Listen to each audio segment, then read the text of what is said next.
C'est une réunion qui est pratiquement annuelle, donc nous faisons le point sur l'ensemble des actions qui ont été effectuées et nous discutons à la fois de perspectives très précises sur les mois à venir et puis de projets un peu plus lointains, de ce qu'on aimerait savoir à moyen, long terme sur la société, l'économie, la principauté de Monaco. On vient de finir le recensement, les chiffres ont été collectés, ils sont en cours de traitement et les traitements vont être affinés. Donc on a pu regarder un certain nombre d'évolutions démographiques, etc.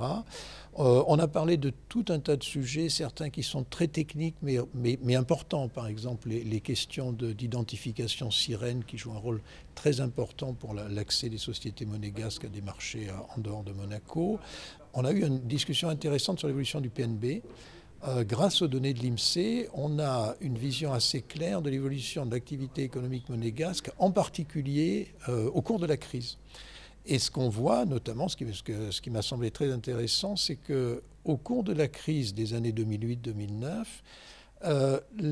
l'essentiel du choc a été amorti par les entreprises, ce qui fait qu'on a une évolution de la masse salariale qui est relativement régulière et en revanche une fluctuation de l'excédent brut d'exploitation des entreprises. On est sorti de la crise très clairement, on a repris des taux de croissance qui sont des taux de croissance tout à fait honorables. Ce qui me frappe rétrospectivement, c'est les progrès qu'on a fait depuis la création de l'INSEE il y a 4 ou 5 ans. L'outil statistique dont dispose la principauté maintenant n'a rien à voir avec ce qui était le cas avant. Et comme je vous le disais, on est encore en train de faire mieux.